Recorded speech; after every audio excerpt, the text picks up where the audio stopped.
میری امی کا انتقال 23 اگست 2004 کو ہوا. دعا کروا دل سے دعا ہے جی اللہ تعالیٰ آپ کی والدہ کی مغفرت فرمائے اور آپ سب کو صبر جمیل کی توفیق عطا فرمائے. میری امی کا انتقال جمعے کے دن ہوا اور امی نے 2 مرتبہ کلمہ بھی پڑھا تھا. وفات ہونے سے پہلے اس کی کیا فضیلت ہے؟ من کان آخر کلامہ لا الہ الا اللہ دخل الجنہ. نبی صلی اللہ علیہ وسلم نے فرمایا جس کا آخری کلام لا الہ الا اللہ تھا وہ جنت میں داخل ہوگا. لیکن بہرحال علماء نے اس حدیث کی تشریح میں لکھا ہے کہ اس سے وہ مراد ہے جو کبیرہ گناہوں سے بچتا ہو. تو اس طرح کی حدیثوں کا یہ مطلب ہوتا ہے. لیکن بہرحال حدیث کے ظاہری الفاظ یہی ہیں, اللہ کی رحمت سے امید لگائی جا سکتی ہے کہ شاید اللہ تعالیٰ, کیونکہ یہ بھی توفیق بھی ملنا بڑی بات ہے. موت کے وقت جو ہے نا اچھی حالت میں موت ہونا یہ اللہ کی بہت بڑی نعمت ہے. اس سے پناہ مانگا کرو کہ فلم دیکھتے ہوئے یا کوئی الٹا کام کرتے ہوئے موت آ جائے, اس سے پناہ مانگا کرو اللہ تعالیٰ. الٹے کام پہ آپ لوگ بہت ہنس رہے ہو, تو جو ہے پناہ مانگا کرو اللہ تعالیٰ کی. تو کوئی اچھے کام پہ نماز پڑھتے ہوئے روزہ رکھتے ہوئے اماں کے پاؤں دباتے ہوئے موت آئے نا ابا اماں کے, تو یہ اچھی موت ہے. مفتی صاحب یہ ہو گیا میرے بھائی وفات. اچھا میں اپنی والدہ سے بہت اٹیچ تھا. میری امی کینسر کی مریضہ تھی, میں ان کی تمام دیکھ بھال کرتا تھا, کوئی نہیں تھا. مجھے ان کے آخری لمحات یاد آ رہے ہیں. تو یہ والدین کا ٹاپک ایسا ہے نا کہ یہ میرے سامنے چھڑا ہی نہیں کرو, سمجھ رہے ہو. تو دیکھو یہ اب موت تو ہو گئی, لیکن آپ کے لیے بھی اچھی موت ہے کہ آپ نے والدہ کی خدمت کی آخری عمر میں.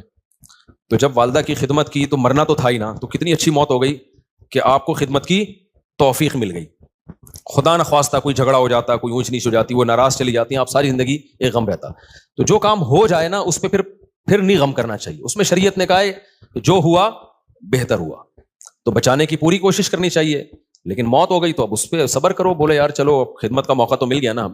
اسلام میں غم منانا, سوچ کے غمگین ہونا, اس کی کوئی فضیلت نہیں ہے. اسلام میں یہ کہ خوش رہنا سیکھو. ہاں اللہ کی طرف سے کوئی غم آ رہا ہے تو ایک الگ بات ہے.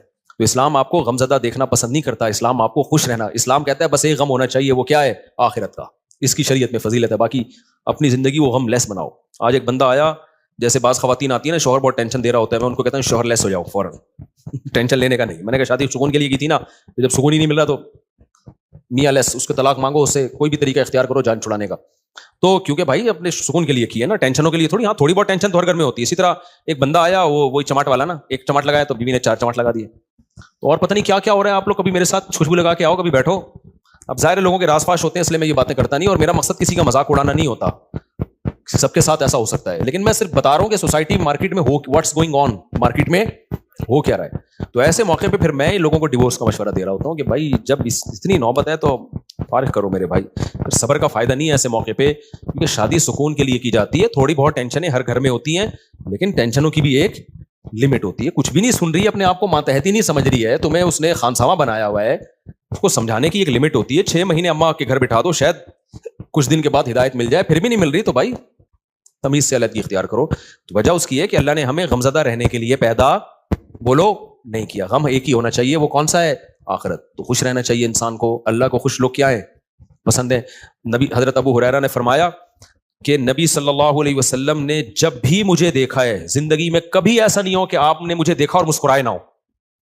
حالانکہ نبی کا غم سب سے بڑا غم تھا نا, امت کی فکر تھی, لیکن اپنے ساتھیوں کے ساتھ ایٹیٹیوڈ کیا تھا آپ کا؟ جب بھی دیکھتے مسکراتے. اور ہم لوگ کیا ہیں, جب بھی دیکھو ایسا لگتا ہے کوئی نیا ٹینشن چل رہی ہے اس کے ساتھ, نئی ٹینشن چل رہی. خوش رہنا سیکھنا چاہیے, سمجھ رہے ہو, مسکراتے چہرے سے ملا کرو, ٹینشن فری. امریکہ میں $10 کی ایک چھولے کی پلیٹ ملتی ہے صبح ناشتے میں نا, پراٹھے کے ساتھ, جو لوکل ہوٹل, جو پاکستانی کے ہوٹل. $10 کا مطلب پتہ ہے کہ 2750. مہنگائی وہاں ہے میرے بھائی, یہاں نہیں ہے. یہاں تو چھولے کی پلیٹ فری میں آ رہی ہوتی ہے, پراٹھا خریدو بعض دفعہ ویسی فری میں ڈال کے دے دیتا ہے. آپ ڈالر پہ ترس رہے ہو, تو وہاں خرچہ بھی تو ڈالر میں ہی ہو رہا ہے, سمجھ رہے ہو.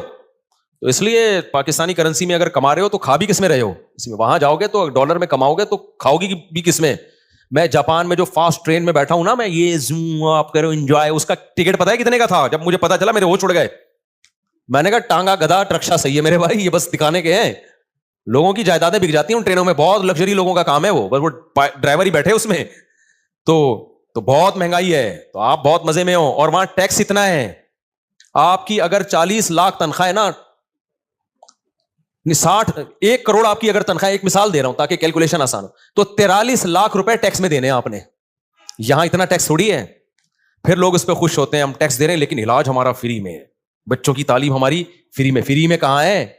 43% تنخواہ کاٹ لی تم سے انہوں نے. اب تمہیں فری میں تھوڑی دے رہے ہیں. آپ کی گورنمنٹ یہاں جتنی مرضی کرپٹ ہے, میں کوئی یہ نہیں کہہ رہا بہت نیک گورنمنٹ, جیسی مرضی ہے, اتنا ٹیکس نہیں ہے میرے بھائی. تنخواہ پوری آ رہی ہے آپ کے پاس, تو اس میں آپ اپنے بچوں کی فیس بھر لیتے ہو, وہ اتنی نہیں ہوتی, 43% نہیں ہوتی, وہ سمجھتے ہو آپ کے سارے خرچے نکل رہے ہوتے ہیں. نہیں یار میرا خیال ہے بات. اور پھر زکاتیں بھی لوگ دے رہے ہوتے ہیں, تھوڑے سے گھننے بن جاؤ, اگلا پوری جائیداد نکال کے دے دیتا ہے. یہاں تھوڑا سا گھننا بننا آنا چاہیے, بس یہاں پریکٹس کرو تھوڑی سی. تو اس لیے اتنا ٹینشن والا بات نہیں. ہم کیوں وہاں جا کے فوراً واپس آتے ہیں, مزہ ہمیں کہاں آتا ہے؟ بہت اچھے کنٹری ہیں, امریکہ بہت اچھا ہے, جاپان بہت اچھا ہے, مزہ ہمیں کراچی میں ہی آتا ہے.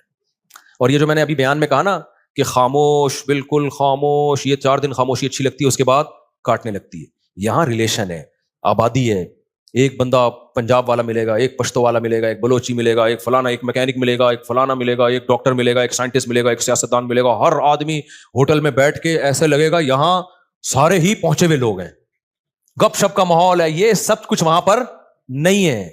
خاموشی خاموشی خاموشی. ابے 4 دن تک خاموشی اچھی لگتی ہے, اس کے بعد میں نے کہا یار کوئی تھڑے نہیں ہے یہاں پہ, کوئی تھڑے ہوں یہاں پہ, کوئی بیٹھے ہوئے ہوں, کوئی بیٹھک ہو, کوئی گپ شپ ہو نا, ختم. تو ایک رشتہ داروں میں ہوتی ہے, وہ بھی رشتے بھی کیا ہو رہے ہیں, ختم ہوتے جا رہے ہیں, وہ بھی شارٹ ہوتے جا رہے ہیں. تو بس ہر آدمی انڈیویجولی لائف گزار رہا ہے, تو ایسے تھوڑی, تو اسے تو زندگی کا سکون تھوڑی ملے گا.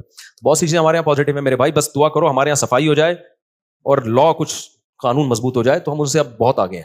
یہ 2 ہی چیزیں نہیں ہیں, اور یہ 2 ہی انہوں نے بیڑا غرق کیا ہے ہمارا. لیکن جب وہ تو بیڑا گورنمنٹ نے غرق کیا ہوا ہے نا, ہم تو خوش رہنے پر اللہ نے ہمیں پابندی نہیں لگائی. تو آپ اسی کو انجوائے کرو. دیکھو اب کراچی میں برساتی کھڈے کتنے ہو گئے نا بارش ہوتے ہی. اچھا کلائمیٹ ایسا چینج ہوا ہے کہ بارش بھی عجیب قسم کی ہو رہی ہے. ادھر آ رہا ہے کہ جی سمندری طوفان آ رہا ہے, اور واقعی آیا ہوا بھی ہوگا, اس کے پڑوس والے علاقے میں نلکے میں بھی پانی نہیں ہوگا.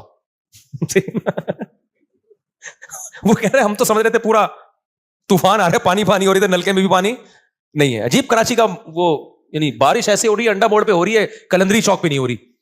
عجیب ہی سیٹ اپ چل رہا ہے. تو انجوائے کرو اس کو.